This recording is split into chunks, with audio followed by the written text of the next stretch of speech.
Selamat pagi pemirsa, selamat bergabung kembali dengan berita pagi Jakarta TV pada hari ini. Selama beberapa menit ke depan, kami akan membawakan informasi yang aktual, tajam, dan terpercaya. Bersama saya, Isnaini Zikrona. Pemerintah dan DPR akhirnya menyepakati Undang-Undang Ibu Kota Negara Baru. Dengan demikian sudah dipastikan Ibu Kota Negara Baru akan berkedudukan di Pulau Kalimantan, tepatnya di Kabupaten Penajam Pasar Utara, Kalimantan Timur. Dari sisi pertahanan, sejatinya posisi Ibu Kota Baru ini bukan tanpa resiko. Sebaliknya, posisi Ibu Kota Negara Baru ini justru lebih terbuka daripada sisi pertahanannya. Secara geografis, Pulau Kalimantan memiliki perbatasan darat sepanjang 2000 km dengan Malaysia. Sementara di sisi maritim, Kalimantan Timur berada di alur laut Kepulauan Indonesia II atau ALKI II, di mana ALKI II ini memiliki kedalaman yang cukup untuk operasional kapal selam. Di udara, Kalimantan Timur juga memiliki Flight Information Region negara-negara tetangga. Selain itu, Pulau Kalimantan juga dalam jangkauan peluru kendali antara benua negara tertentu yang saat ini getol membangun pangkalan di Laut Cina Selatan. Hal ini tentunya harus mendapat perhatian serius dari Kementerian Pertahanan. Hanya saja, Kemhan dan Mabes TNI tidak memberikan keterangan rinci terkait desain pertahanan ibu kota baru itu. Tentunya kita bahas pertahanan negara itu seluruh negara ya, tidak hanya ibu kota negara. Ibu kota negara merupakan bagian penting, tapi yang kita rencanakan, kita bahas adalah pertahanan negara secara keseluruhan. Tapi belum sempat terbahas, tapi kan yang penting kita menunggu anggaran dan juga tentang kalau desain segala macam nanti juga diarahkan ke kami juga. Tapi kalau dalam hal siapa arsiteknya dan seterusnya itu kan ditangani langsung oleh mungkin panitia pusat gitu, Mas.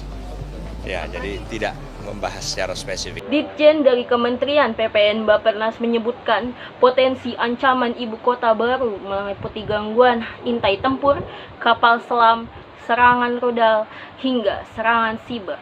Selain itu, ada pula kejahatan tinggi yang mungkin dilakukan oleh aktor non-negara. Menurut dokumen Bappenas, selain pembangunan markas besar TNI, harus juga dibangun sistem pertahanan yang mampu melindungi ibu kota dari serangan darat, laut, dan udara. Karena itu nantinya akan dibangun Komando Sektor Pertahanan Udara Ibu Kota Baru. Alutsistanya berupa radar dengan jangkauan minimal 400 km dan peluru kendali anti serangan udara.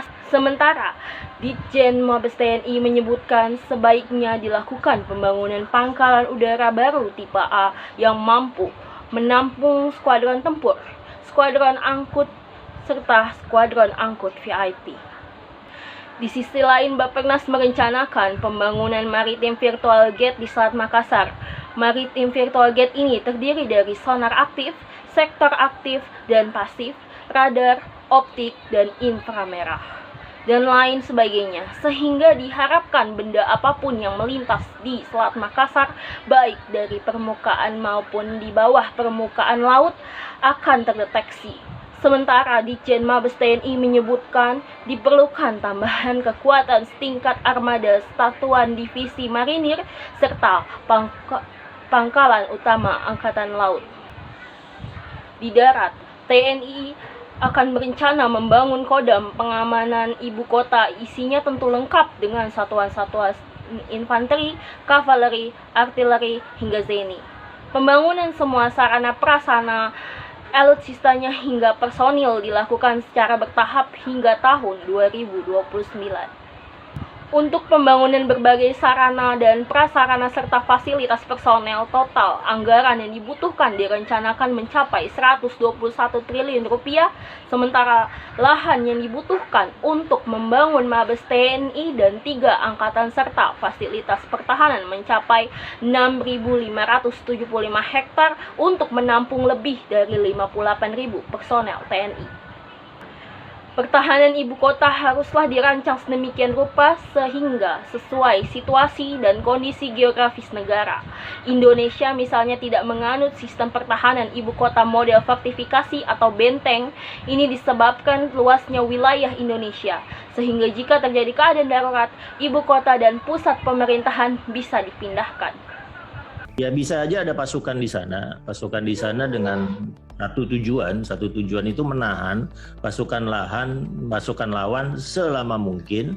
Kemudian kita bisa melakukan mobilitas strategis itu, melakukan evakuasi VVIP itu. Jadi skuadron tempur udara menjadi wajib, ya, skuadron tempur udaranya atau kapal perang ya untuk menahan armada lawan, dan pasukan mekanik angkatan darat ya untuk menahan laju pasukan darat lawan yang akan menguasai ibu kota. Lalu kemudian mobilitas strategisnya diutamakan ya untuk memastikan bahwa pemerintahan tetap berjalan, kendali operasional dari presiden, dari panglima ke pasukan tetap. Dengan kemajuan teknologi dimanapun ibu kota ditempatkan, tetap memiliki resiko serangan militer. Meski demikian, ibu kota sebagai simbol negara tetap memiliki nilai strategis tinggi. Ibu kota negara bukan hanya simbol dari sebuah negara, tapi ia juga merupakan center of gravity dari negara tersebut.